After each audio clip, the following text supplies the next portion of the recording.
The moment I saw the giant mansion rising behind the trees, my heart dropped. It wasn't on the map yesterday, but today it stood there like it had been here for years. I walked closer, confused, when the front door burst open and the HOA president, Linda, our neighborhood's biggest, Karen, stepped out like she owned the world. She pointed at me and snapped, "You can't be here. This is private property." I almost laughed. Private property? I opened my phone and zoomed in on the land records I saved weeks ago. "This is my property," I said. She didn't even blink. She tossed a fake eviction paper at my chest and said, "You don't understand. This land belongs to the HOA now. Move." But something felt off. Why was she acting scared? Why was she blocking the door like she was hiding something inside? Before I could ask, her nephew, one of those wannabe tough guys, walked up with a clipboard and tried to push me back. "Step away," he said. Construction rules. Construction? There wasn't a single permit sign anywhere. I pulled out my phone to record, and that's when I caught it, the look on Linda's face. A tiny panic, like she knew I'd found something I wasn't supposed to see. She tried snatching my phone, shouting, "Turn that off! You're trespassing!" I kept the camera steady. "If this mansion is really yours," I said quietly, "why is it built exactly in the middle of my land survey border?"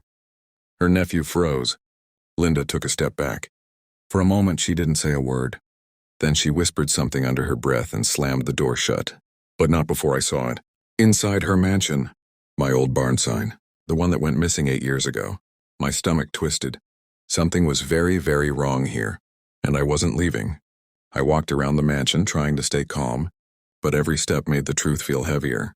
My barn sign wasn't the only thing missing from my land over the years. Tools, fences, even an entire storage shed had vanished, and now somehow the HOA president had a mansion, sitting in the middle of my property, like it grew out of the soil overnight. I reached the back of the house and stopped cold.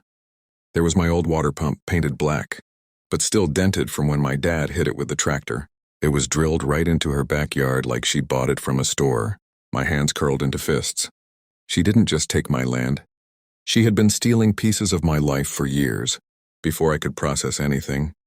The back door opened and Linda stormed out again, this time with 2 security guys wearing cheap uniforms. "This is your final warning," she said. "Leave before we call the police." I looked at the guards. Their badges were crooked, shiny, brand new, not real. "Call them," I said. "Please." She didn't expect that. Her smile twitched. One guard stepped closer and muttered, "Ma'am, maybe we should wait." Linda hissed at him. "Do what I pay you for." Then she turned to me, lifting her chin like she was untouchable. "This mansion is staying. You're losing this land anyway. Court already approved it." "Court?" My heart thumped. I never received a single notice. "How did the court approve something I didn't even know about?" I asked. Linda smirked and tapped her phone. "Because you were notified. And you didn't show up." A sharp chill ran through me. If she forged court papers, this wasn't just HOA bullying. This was something much bigger. I stepped closer, lowering my voice. "Linda, show me the notice." Her smile faded for the first time. She backed up, gripping her phone tighter. "I don't have to show you anything." That's when the second guard accidentally said something he shouldn't have. "Ma'am, the judge already warned us about..." Linda shot him a look so deadly he shut up mid-sentence. My eyes narrowed. "What judge?" She turned away, but not fast enough.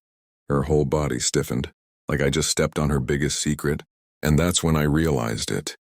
She wasn't scared of losing the land. She was scared of me finding out who helped her steal it. I didn't know how deep this went. But I knew one thing. I wasn't walking away. Linda rushed back inside, slamming the door so hard the windows shook. I stood there, the wind brushing past me, but my mind was racing. A judge, a secret approval, missing notices, and a mansion built on my land. None of this happened by accident. I walked toward the front again, and that's when I heard it, voices inside. Not yelling, whispering, sharp, nervous whispers. Someone said, "He wasn't supposed to see the pump." Another voice replied, "If he finds out about the boundary shift, we're done." Boundary shift? My jaw tightened. That was land theft on a whole different level.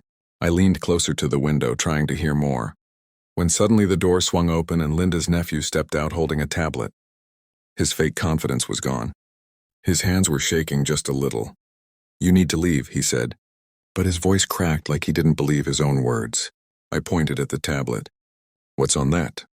He swallowed hard and hugged it to his chest. "Nothing. HOA files. If they're so harmless, show me." He stepped back, only one step, but it told me everything. He was hiding something. Before he could think, I snatched the tablet from his hands. He grabbed it back instantly, but not fast enough to stop the screen from lighting up for half a second. And in that half second, I saw it. A map. My land. And red lines drawn across it. Not just one, not two. 8 newly drawn boundaries. Cutting pieces of my property and attaching them to HOA-owned lots. Every inch. Stolen silently, he ripped the tablet away and stuttered, "It's not what it looks like." But his face said it was exactly what it looked like. I stepped closer, lowering my voice. "Who drew those lines?" He didn't answer. He just looked at the mansion door, terrified. Inside, I could hear Linda arguing with someone. A deeper voice. Someone who sounded like he wasn't used to being told no. Then I heard it clearly. "Linda, if he finds out the judge is your cousin, we lose everything." My stomach dropped. So that was her secret. This wasn't HOA power. This was family corruption. The door suddenly opened again and Linda stepped out, furious, her eyes burning into mine. "You're done," she hissed. "You think you can fight the HOA? You think you can fight me?" I stared right back. "I don't need to fight you. I just need the truth." She smiled, a cold, crooked smile. "Then you'll never win."